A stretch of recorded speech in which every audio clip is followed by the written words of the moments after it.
I'm Iris, now 32. 10 years ago, on the stormiest, rain-soaked night of the year, my father cast me out of his home with nothing but a battered suitcase and $47 shoved in my pocket. I hadn't broken any rule or caused any scandal. My only crime was asking for the same opportunity my brother had received without ever needing to beg: college tuition. From that night onward, my father spun a careful narrative to anyone who would listen. I was unstable, incapable of holding a job, beyond help despite the family's endless efforts, stubbornly refusing treatment.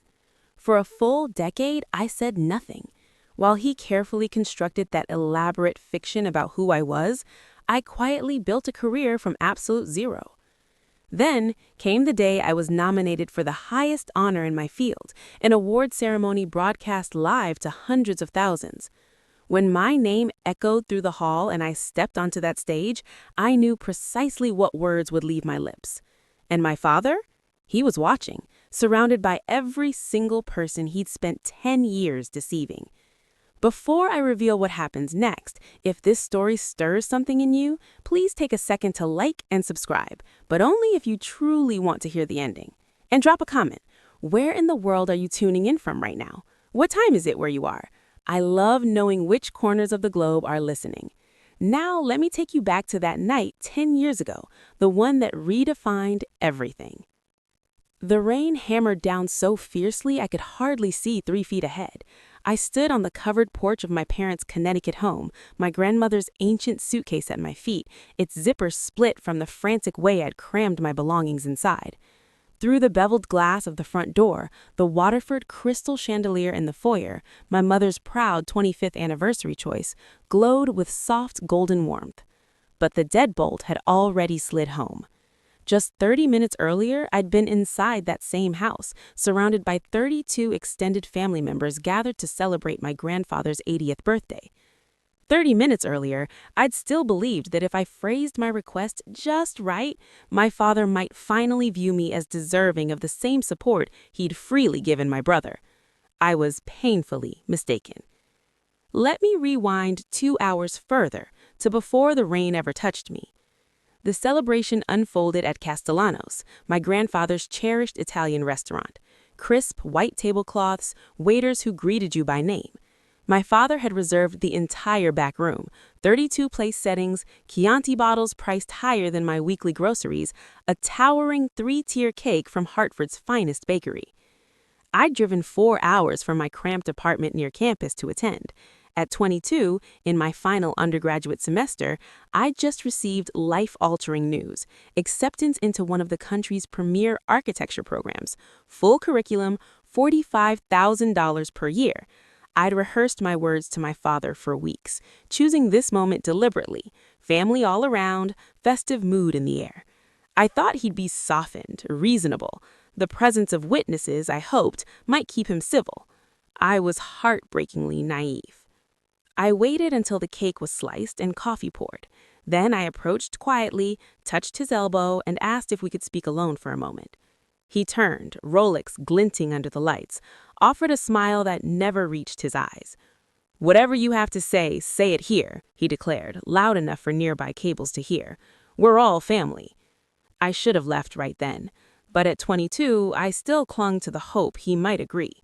So I explained. The acceptance, the program, my lifelong dream, the years of hard work, and how I was simply hoping he might support me the way he'd supported Derek. My brother, Derek, 18, sat 3 seats away.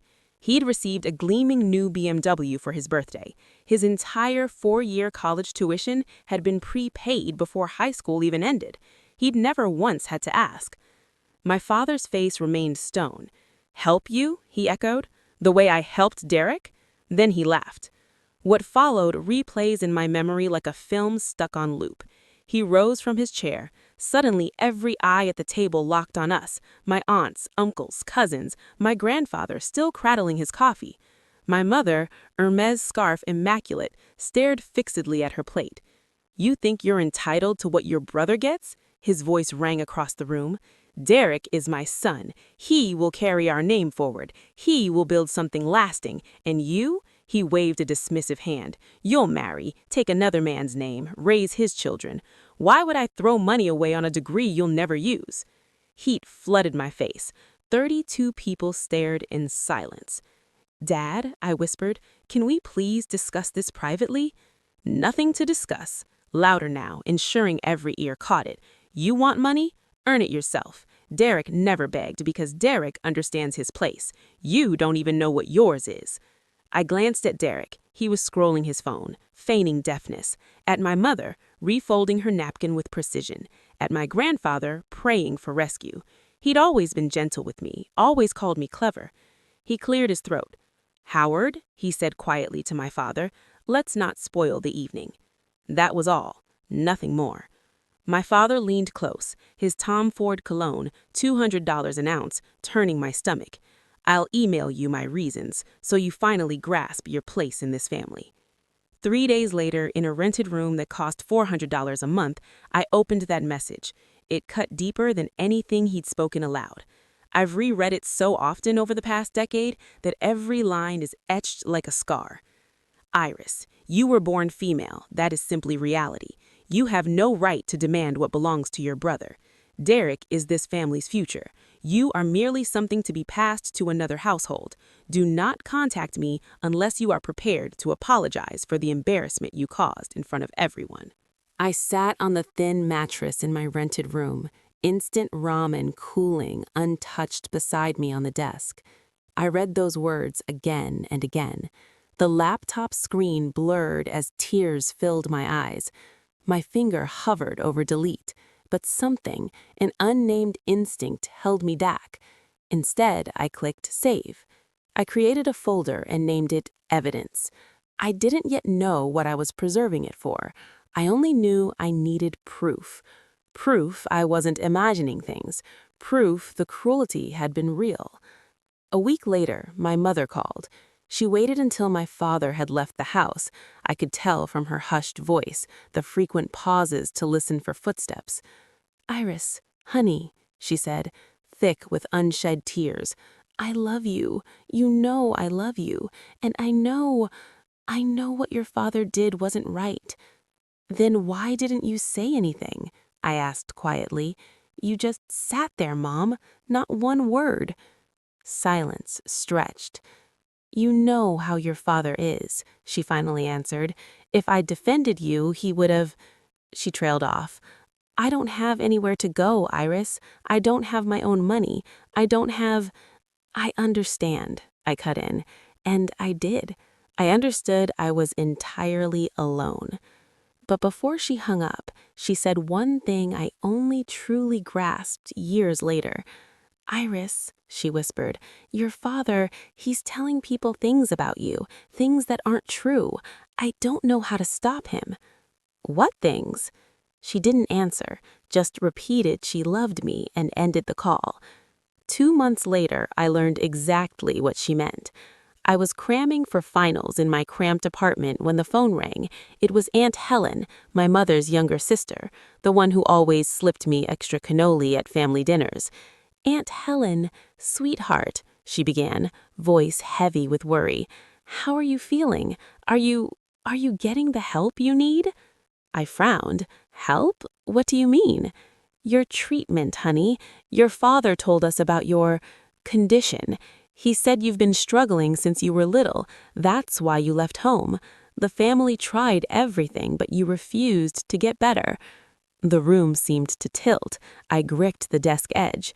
Aunt Helen, I don't have a condition. I don't know what he told you, but... Oh, honey, her tone turned gentle, the way you speak to a frightened child. It's okay. You don't have to be ashamed. Mental illness is nothing to be embarrassed about. We're all praying for you. That night, I called 3 more relatives. They'd all heard the identical story. My father had been meticulous. My cousin Sarah read me a message from the family group chat, the one I'd been quietly removed from. My father's words, sent to more than 40 people. Please don't contact Iris. She's in the middle of a serious mental health crisis. Any stimulation could make it worse. We've tried everything. Just keep her in your prayers. That was when it crystallized. My father wasn't merely punishing me for walking away, he was erasing me. I had two paths. I could call every person he'd poisoned against me. I could forward his email, screenshot the texts, scream the truth until my voice gave out, demand they choose my word over his. Or I could stay silent. I spent 3 days weighing it. 3 days of barely eating, barely sleeping, pacing that $400 room, replaying every possible outcome. If I fought now, what would change? I was 22, no money, no credentials, no name of my own. My father was Howard Mercer, respected contractor, board member of 3 charities, 30 years of cultivated connections, golf partners who were judges, business allies on city council. Who would take the side of an unstable young woman with nothing against a pillar of the community? I could picture it perfectly. Sympathetic headshakes, murmured how tragic, quiet agreement that the illness had twisted me into delusions. My father would play the grieving, long-suffering parent. Everyone would rally around him, consoling the man cursed with such a difficult daughter. I couldn't win that battle. Not yet. So I chose the other path. I opened my laptop. I opened the folder labeled Evidence. I dragged his email inside. Then I scrolled back through my phone, screenshotted every concerned text my aunt had read aloud, every worried message from relatives. I saved them all. I didn't know when or how I would use them. I only knew that one day I would possess something he lacked right now, undeniable proof of who I truly was. Not his version of me, mine. And when that day arrived, I wouldn't need to shout. The evidence would speak. I threw myself into survival. Federal loans covered tuition. I hunted every scholarship with ruthless focus. 2 part-time jobs, 6 a.m. to 10 a.m. behind a coffee counter, 6 p.m. to 10 p.m. at a design firm's front desk. In the hours between, I studied. 4 hours of sleep became a luxury. My grades didn't just hold, they climbed. Rage, it turns out, is an exceptional fuel.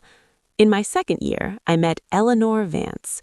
She was a guest lecturer that semester, a legend in architecture, 70 years old, 5 decades of work, awards lining every wall of her office, museums on 3 continents, covers of every magazine that mattered, one of the first women to force her way into a profession that told her she didn't belong.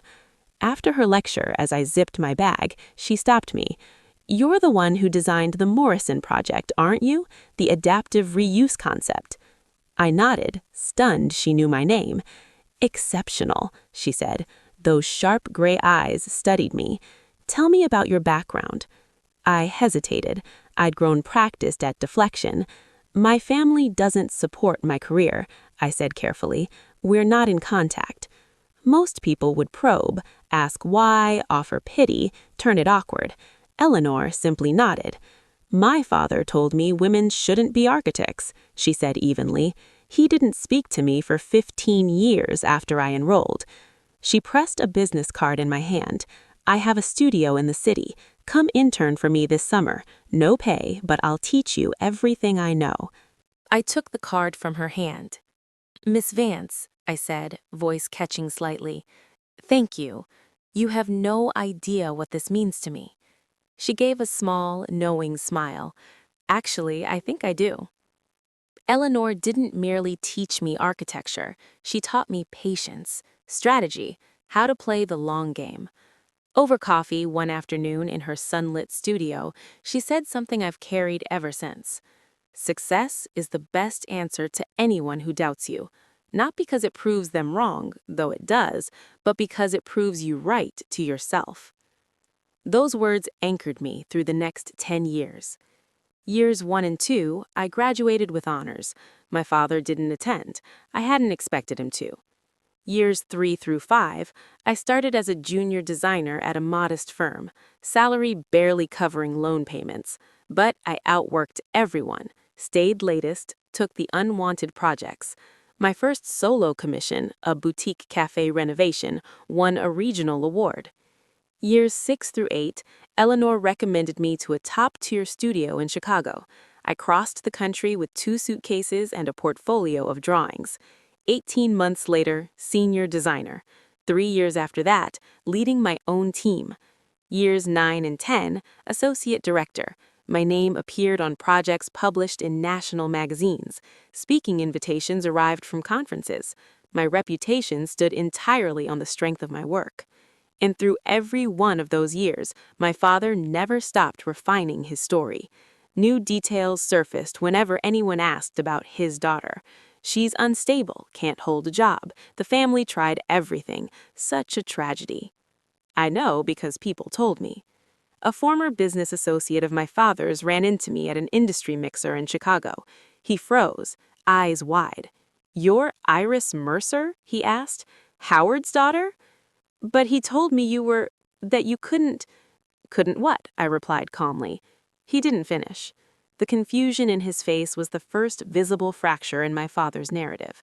I smiled, handed him my card, and walked away. The wedding invitation arrived on a Tuesday. I was 29, 3 years into my Chicago life, an apartment with furniture I'd chosen myself, a career I'd earned, a world entirely separate from the one I'd left.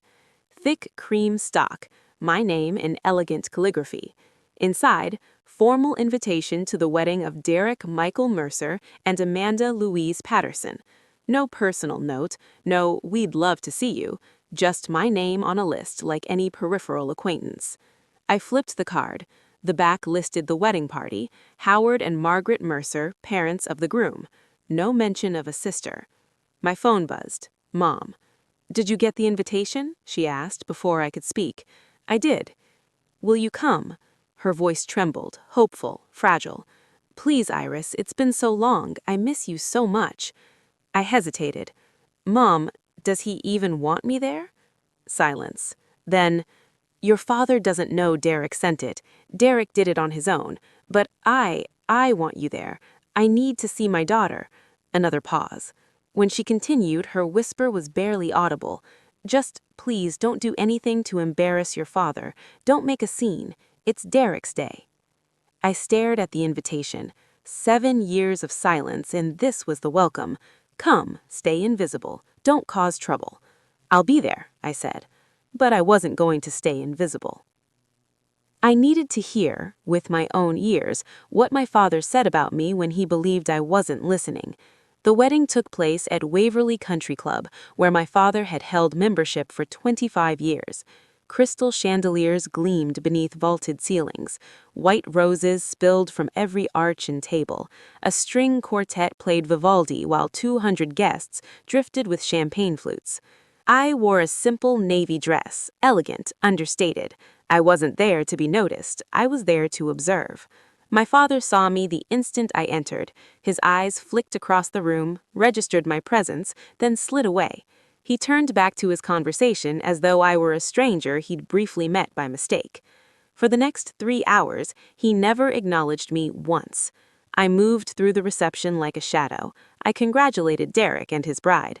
I hugged my mother. She cried, clutched my hands, whispered, "You look so beautiful," until my father called her name and she hurried back to his side. I smiled at cousins who regarded me with curiosity laced with pity. And I listened. During cocktail hour, I positioned myself near my father's table, close enough to hear, far enough to remain unseen. A man I didn't recognize gestured toward me. "Howard, isn't that your daughter? The one who—" "Ah, yes." My father's voice was smooth, practiced. "She's doing a bit better these days. Still unstable, but we're hopeful. The doctors say with the right medication." "Such a shame," the friend murmured. "She seems so normal." "That's the thing about mental illness," my father replied gravely. "You can't always tell from the outside." I stood motionless, champagne glass steady in my hand, letting his words settle over me. I'd known, in theory, what he'd been saying. Hearing it in real time, 15 feet away while I stood there, right there, was different, sharper, final. Then a hand touched my elbow. I turned. Derek. "Iris," he whispered, eyes darted toward our father. "I'm sorry. I'm so sorry. I don't know how to make him stop." "Do you believe him, what he says about me?" I asked softly. Derek's gaze dropped to the floor. That was answer enough. Near the reception's end, after the cake had been cut and the bouquet tossed, guests began to drift toward the exits. I stood alone by the garden doors, watching the sun sink behind the golf course, when I felt my mother's hand slip into mine. "Come with me," she whispered. "Quickly," she whispered. She led me out past the rose garden to a secluded corner of the terrace, hidden from view. Her hands shook as she opened her clutch and withdrew something small and black, a USB drive. "Take this," she said, pressing it into my palm. "Don't let your father know I gave it to you." I stared at the tiny device. "What is this?" "Everything," her voice cracked. "Every email he sent about you, every text, every lie he's told his friends, his partners, our relatives. I copied it all." "Mom," I couldn't process it.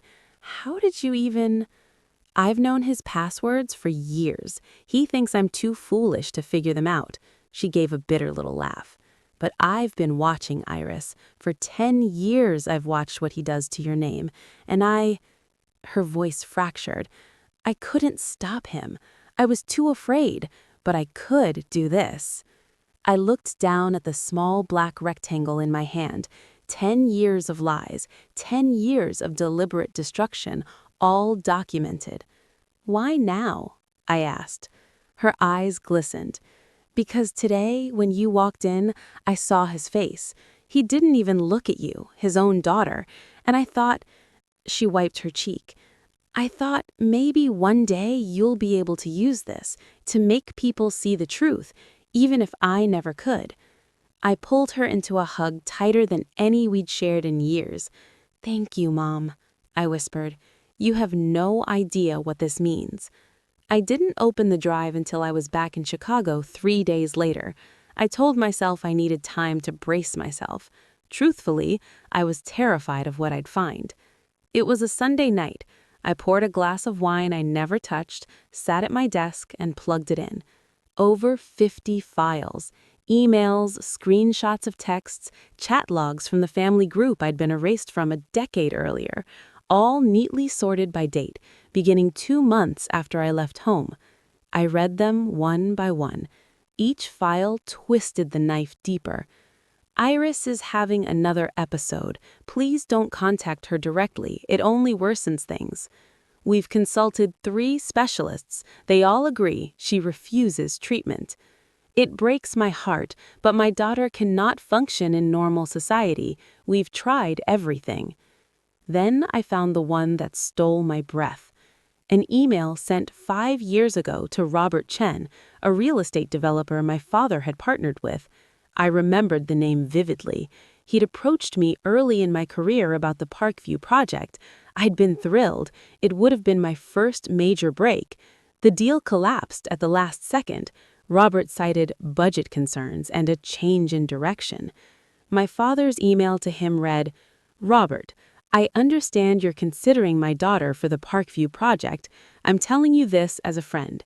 Don't. She is not stable. She has serious mental health issues she refuses to address. If you bring her on, you will regret it. I say this because I care about you and don't want your reputation damaged." I closed the laptop and cried until I couldn't breathe. He hadn't just lied. He'd actively sabotaged my career. A week later, I met Eleanor for lunch. I hadn't told anyone what was on the drive. I'd carried it like an unexploded grenade, unsure whether to detonate it or bury it.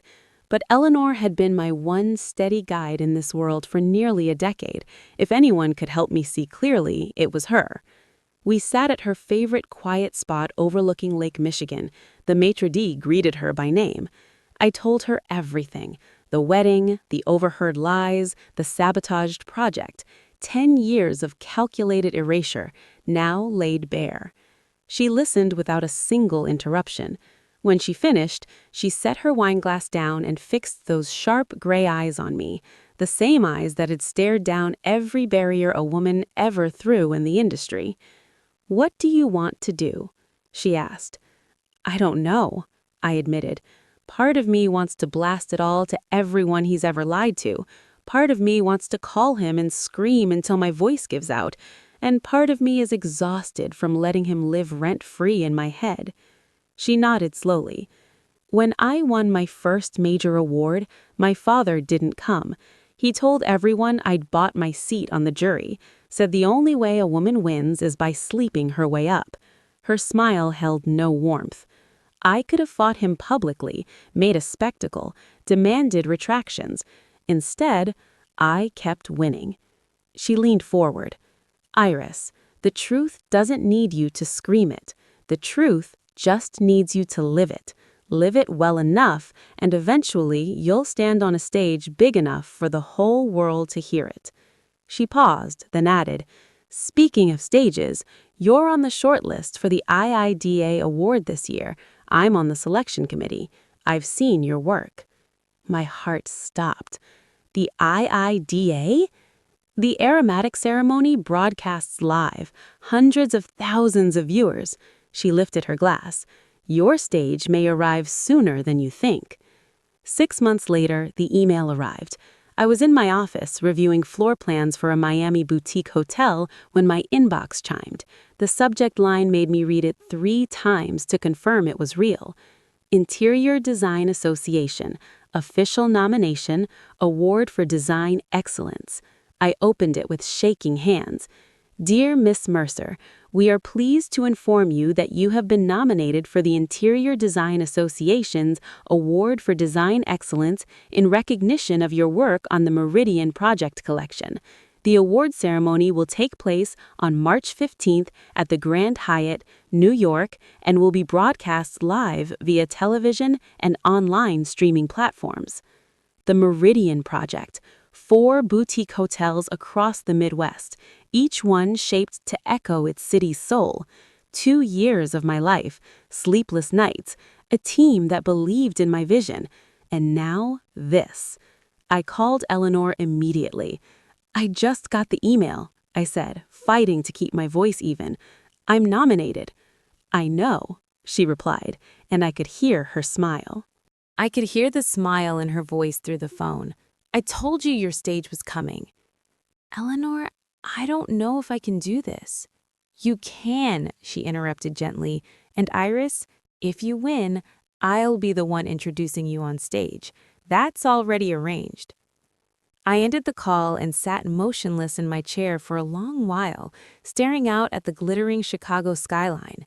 The ceremony would stream live, hundreds of thousands watching. Industry leaders, journalists, tastemakers, everyone who shaped my world. I thought of the USB drive tucked in my desk drawer, the unanswered emails, the decade of silence. Somewhere, right now, my father was likely at his country club, casually telling yet another acquaintance that his daughter was too unstable to hold a job. For the first time, I knew precisely what I would do. I only had to wait for the moment. 1 week before the ceremony, I stood in front of the full-length mirror in my apartment wearing the dress. Emerald green, custom-tailored by a designer friend who owed me a favor. Off the shoulder, delicate beading tracing the neckline, the kind of gown that made you feel invincible. I'd paired it with red-soled Louis Vuittons I'd saved 3 months to buy. I had 2 speeches prepared. One was polished, grateful, professional, the expected winner script. The other was something else entirely. My phone buzzed. Derek's name lit the screen. I frowned. He hadn't reached out in nearly a year. "Iris, I just found out you're nominated for a huge award. Congratulations, that's incredible." I started typing a quick thank you, then another message arrived. "I need to tell you something. Dad is hosting a watch party for the ceremony at the house. He invited all his business friends, golf buddies, the whole crowd. He doesn't know you're nominated. None of them do." I stared at the words. "Why is he watching an interior design award show?" I typed back. "One of his clients sponsored it. He thinks it'll be good networking to chat about it with them. Iris, he's going to be watching live, surrounded by everyone he spent 10 years lying to you about." I sank slowly onto the edge of the bed. Every single one of them, the people he'd convinced I was mentally unstable, incapable of functioning, a lost cause, would be gathered in his living room, drinks in hand, when my name was announced. If I won, if I chose to use that stage the way I'd been imagining. One final message from Derek. Whatever you're going to do, I think it's time. I didn't reply. I simply looked at my reflection, the dress, the shoes, the woman I'd forged over 10 years of quiet endurance, and I smiled. This is where I want to pause for a second. If you've stayed with me this far, thank you for walking through a decade of silence alongside me. Before I tell you what happened when I stepped on that stage, I'm genuinely curious. What would you say if you were standing where I was? Drop it in the comments. I'd really love to know how you'd handle this moment. And if you haven't subscribed yet, now might be the perfect time, because what comes next, you won't want to miss. The Grand Hyatt Ballroom exceeded every expectation. Crystal chandeliers the size of small cars dangled from 40-foot ceilings. Tables cloaked in crisp white linen stretched across the vast space, each one filled with the most influential names in design and architecture. 500 guests in the room, designers, executives, journalists, tastemakers, everyone who shaped my world. I thought of the USB drive tucked in my desk drawer, the unanswered emails, the decade of silence. Somewhere, right now, my father was likely at his country club, casually telling yet another acquaintance that his daughter was too unstable to hold a job. Backstage, my emerald green dress caught every stray beam of light. Through a slit in the curtain, I glimpsed the stage, a towering screen bearing the IIDA logo, a sleek podium waiting, rows of expectant faces. Nervous didn't cover it. Eleanor stood beside me, radiant in silver that echoed her hair. Terrified, I admitted. She took my hand. Remember what I told you years ago? The truth doesn't need you to scream it just needs you to live it. She squeezed my fingers. And Iris, if you win, I'll be the one introducing you on stage. That's already arranged. A producer with a headset appeared. Miss Mercer, you're one of the favorites tonight. Be ready, the Design Excellence category is up in 15. I nodded, throat suddenly tight. When he left, Eleanor leaned close. I've known about your father for years, she said quietly, but I never spoke of it because it wasn't my story to tell. But I want you to know, whatever you say on that stage, I'll be standing right behind you. The ballroom lights dimmed. The ceremony began. I touched the folded paper in my clutch, the speech I'd written at 3 a.m., the words I'd carried for a decade. It was almost time. And now, the award for Design Excellence in Commercial Interior Design. From backstage, I watched the presenter, a legendary architect whose work I'd studied for years, step to the podium with a gold envelope. This year's nominees represent the absolute best our industry has to offer. Their work pushes boundaries, redefines conventions, and turns spaces into unforgettable experiences. He read the 4 names. Mine came last. And the winner is... The ballroom fell utterly silent. 500 people held their breath.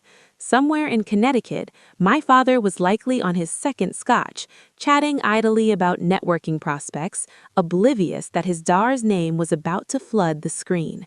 The presenter opened the envelope, smiled broadly. Iris Mercer for the Meridian Hotel Collection. The ballroom exploded. Applause, music, cheers. The next few seconds blurred. Noise, light, Eleanor's hands gently urging me forward. Then I was moving, one deliberate step after another, emerald silk whispering against my legs, the spotlight tracking me like a living thing. I climbed the stairs. The presenter handed me the award, a heavy sculpture of crystal and silver that caught every light in the room. I stood at the podium, heart hammering, the weight of 10 years pressing against my ribs, and I began to speak. I stepped to the podium and gazed out over 500 faces, everyone expectant, everyone waiting. And somewhere through cameras, cables, and satellites, my father was watching too. I could see it vividly, his spacious living room, the massive flat screen glowing, 6 or 7 men in crisp polo shirts and khakis, drinks in hand. My father reclined in his favorite leather armchair, mid-sentence about some lucrative construction bid. Then, my face filling the screen. I pictured the precise instant recognition struck, color draining from his cheeks, his glass suspended halfway to his mouth, his friends turning toward him in confusion. "Isn't that your daughter, Howard? The one you said was mentally unstable?" I gripped the podium edges, looked straight into the camera lens, and began.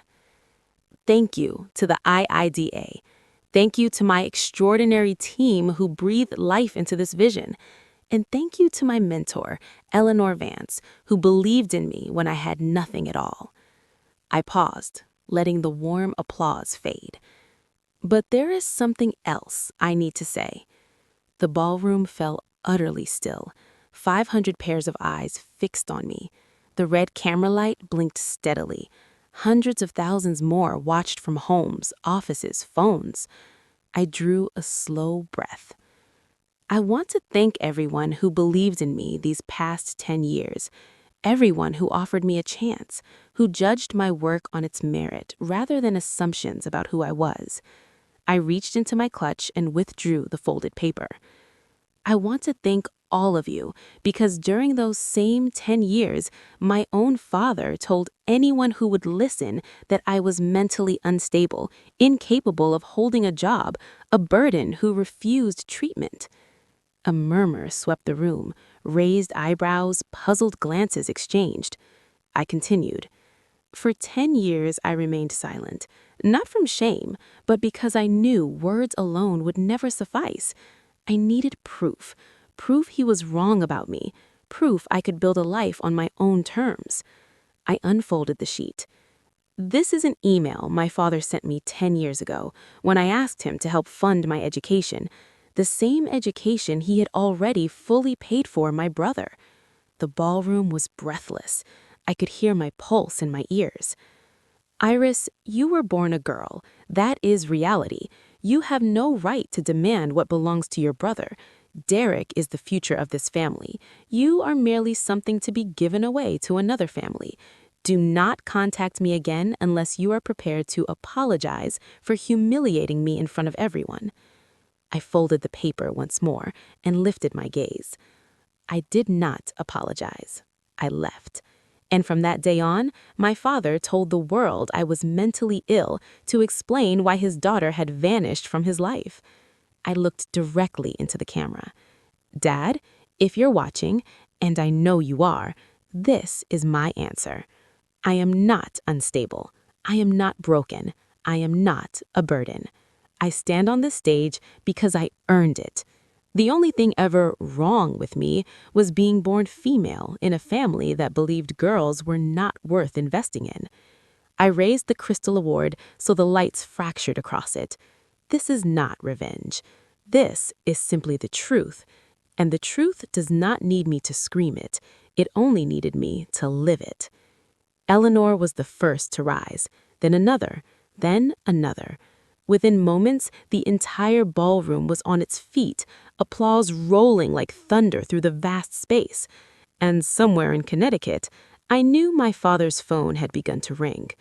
I barely recall descending the stage. I only remember Eleanor catching me the instant I slipped behind the curtain, her arms enveloping me so fiercely I scarcely breathed, whispering over and over, "You did it, Iris, you did it." I remember my silenced phone lighting up relentlessly, notification after notification, messages arriving faster than the screen could display them. A wide-eyed producer approached. "Ms. Mercer, the clip is already going viral. News outlets are calling.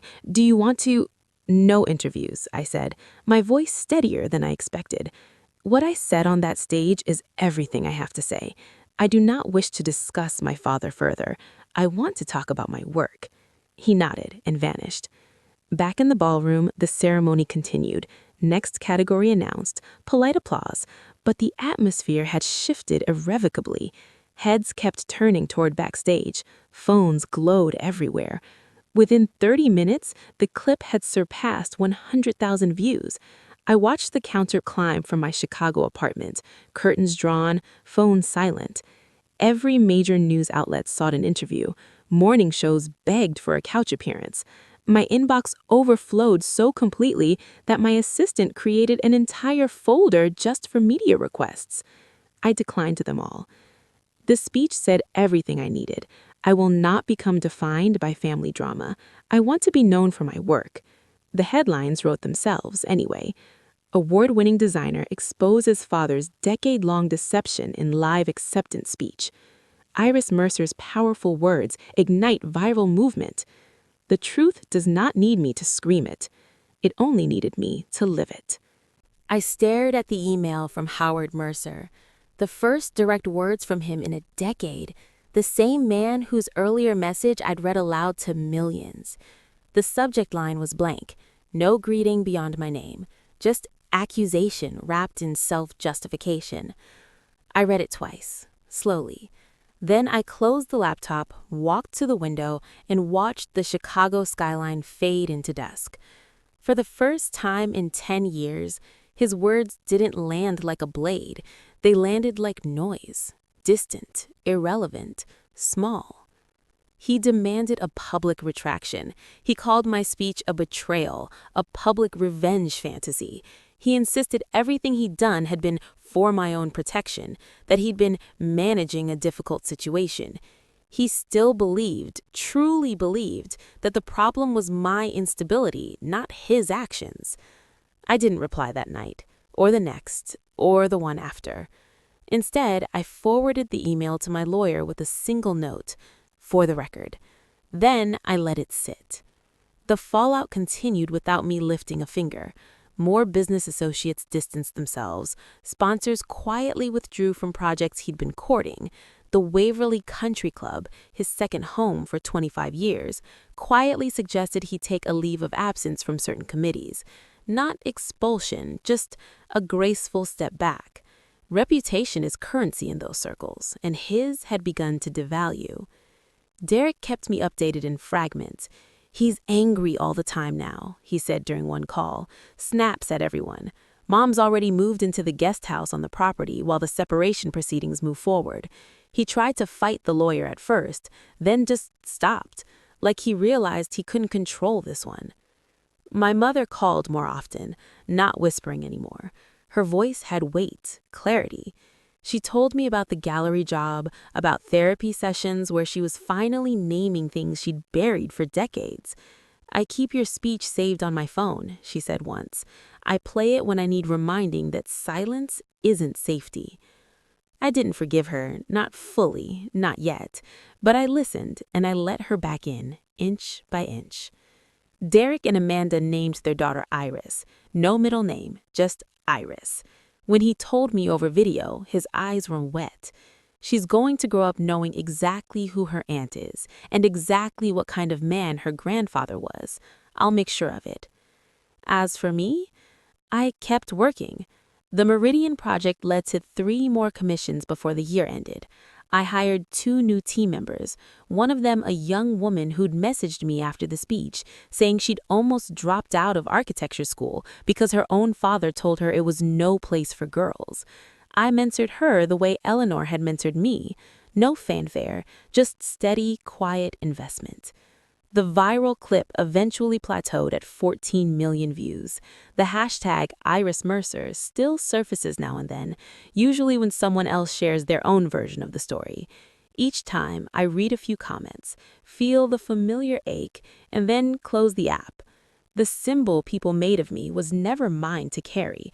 I only ever wanted to be known for the buildings I designed, the spaces I shaped, the quiet proof that one life can be rebuilt from nothing. One evening, about 18 months after the ceremony, Eleanor and I met for our usual coffee overlooking the lake. She'd just turned 72, still sharp, still designing, still refusing to slow down. "You ever regret saying it?" she asked, stirring her espresso. I thought about my father's final email, still unanswered in my inbox, About the apologies that kept coming, fewer now, but more sincere.